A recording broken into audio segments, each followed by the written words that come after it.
Ada seorang ibu-ibu mendatangi saya.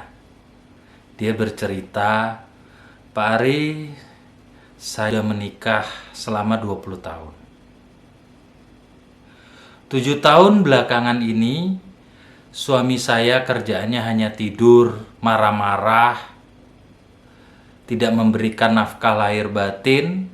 Saya sudah memberikan masukan, mengutarakan perasaan, tapi tidak berubah. Dan saya merasa secara batin tertekan.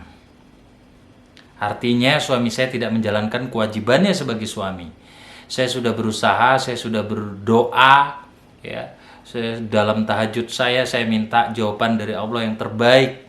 Bagaimana pernikahan saya ke depan? Oke, saya jawab ke ibu itu. Menurut saya, sebagai pengacara, saya merenung bertahun-tahun bahwasanya perceraian itu bukan masalah menang atau kalah, namun masalah masa depan dunia akhirat seseorang ke depan. Lantas, apa harapan dan keinginan ibu? Saya katakan seperti itu. Dia mengatakan, "Saya ingin mengajukan cerai, Pak Ari, tapi suami saya tidak mau menceraikan. Apa yang harus saya lakukan?" Saya jawab, "Pikir-pikir sekali lagi. Ini bukan masalah menang atau kalah, tapi ini masalah menaruh nasib kita terhadap seseorang, ya, kehidupan dunia akhirat kita ke depan. Bukan masalah menang atau kalah."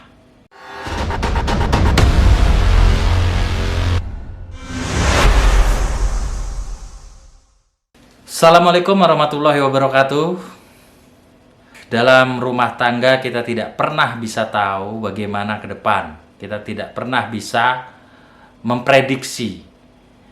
Tentunya setiap orang itu berkeinginan memiliki rumah tangga yang sakinah, mawadah, warohmah, dan baik-baik saja hingga akhir hayat. Tidak ada permasalahan. Dalam suatu rumah tangga ada masalah, itu hal biasa. Disitulah kita belajar. Disitulah cara Allah mendidik kita. Lantas apabila suami tidak menjalankan kewajibannya sebagai suami, namun tidak juga mau menceraikan, sementara istri merasa tidak nyaman, tersiksa batin, dan istri ingin bercerai. Mungkin dia sudah merenung, sudah mencoba sabar, sudah segala macam cara upaya, tidak berhasil juga. Apa yang harus dia lakukan? Saya jawab, kalau seorang muslim menikah, itu ada yang namanya taklik talak, ya. Di mana taklik talak ini berbunyi, apabila saya meninggalkan istri saya 2 tahun berturut-turut, ya, 2 tahun berturut-turut, tidak memberikan nafkah wajib kepadanya 3 bulan berturut-turut, artinya lahir maupun batin, ya, 3 bulan berturut-turut, lalu menyakiti badan, jasmani dan rohaninya, artinya batinnya tersiksa, ya, seorang istri ini. Seorang istri ini harus dilindungi, diayomi, dibimbing, dibuat nyaman oleh suami. Tapi ini malah tersiksa, ya. Lalu membiarkan, tidak mempedulikan istri saya 6 bulan berturut-turut atau lebih. Dan karena perbuatan saya itu, istri saya tidak ridho dan mengajukan perceraian di pengadilan agama. Maka saya membayar Rp10.000 ihwat pengganti, dan jatuhlah talak saya 1 kepadanya.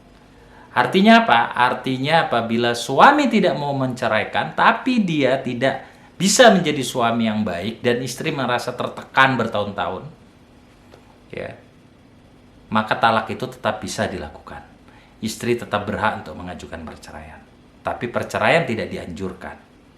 Mungkin di luar sana banyak wanita yang mengalami hal sama, bingung, tersiksa batin, tapi suami tidak mau menceraikan. Sementara hidup harus terus berjalan. Allah membenci perceraian. Tapi juga setiap hamba-hambanya memiliki hak untuk bahagia. Lalu apa yang harus dilakukan tahapan-tahapannya, Bang Ari? Sebelum saya teruskan, ya, kita dengarkan dulu pesan berikut ini. Sebelum melanjutkan nonton videonya, yang belum subscribe, jangan lupa subscribe dulu Muhammad Arilaw. Keadilan untuk semua orang.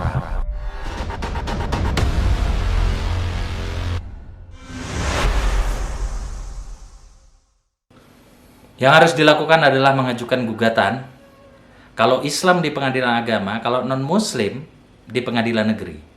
Di wilayah hukum tempat tinggal tergugat. Tempat tinggal tergugat terakhir di mana? Oke. Kita daftar gugatan, kurang lebih sebulan dapat panggilan sidang mediasi. Saat mediasi utarakan ke hakim mediator apa unek-unek di hati dan ketidaknyamanannya seperti apa. Ya. Mohon untuk hakim mediator itu menjelaskan ke pihak suami agar berubah. Ya, minta dibuatkan surat pernyataan kesediaan untuk berubah, yang tadinya nggak bertanggung jawab jadi bertanggung jawab, yang tadinya menyakiti jasmani dan rohani tidak akan mengulangi lagi. Ya, buat surat pernyataan dan hakim mediator mengultimatum suami, kamu kalau mau berubah. Nah, ini kamu tanda tangan. Ya, tapi menyesal betul menyesal. Kalau enggak, ini pernyataan kamu ini bisa jadi sanksi pidana, kamu bisa di proses pidana, bisa dipenjara. Ya, hakim mediator itu harus jeli betul, harus tahu betul bagaimana merubah seseorang dan merujukkan orang. Lalu istri juga masih ridho, masih ngasih kesempatan untuk berubah. Begitu tanda tangan, udah, kalau dia melanggar lagi berarti ada konsekuensi hukum. Akhirnya rujuk jadi lebih baik. Akhirnya keadilan bisa dirasakan semua orang. Harusnya seperti itu, ya. Apabila suami masih ngeyel, saya nggak mau tanda tangan, saya nggak mau diatur-atur. Apa ini? Nah, baru persidangan berarti mediasinya deadlock dilanjutkan.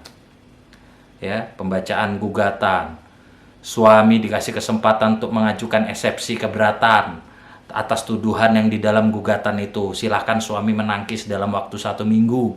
Ya, ada lagi jawaban dari tangkisan suami, replik namanya, lalu duplik, ya, lalu istri ya memberikan alat buktinya, baik surat maupun bukti-bukti lainnya, termasuk surat akte nikah atau buku nikah, ya, yang asli diserahkan kepada hakim, karena itu nanti disita negara dan dikeluarkan akte cerainya, ya. Kalau misalkan nggak ada, ditahan oleh suami, nggak bisa, buat duplikatnya terlebih dahulu, ya. Setelah udah beres itu semua, masuk ke materi kesimpulan. Setelah itu saksi juga sudah diperiksa, ya, masuk ke materi kesimpulan. Lalu putusan pengadilan dan akte cerainya bisa diambil. Jadi tidak ada urusan suami itu tidak mau bercerai atau enggak. Yang jadi urusan adalah menjalankan kewajiban atau tidak, seorang istri nyaman atau tidak. Jelas, semoga video singkat ini bisa bermanfaat untuk masyarakat luas. Namun saya tidak menyarankan perceraian, sabar jauh lebih baik. Keadilan untuk semua orang, dan semua orang saya harap bisa merasakan keadilan. Ikuti terus channel ini. Terima kasih sudah menonton. Assalamualaikum warahmatullahi wabarakatuh. Semoga bermanfaat.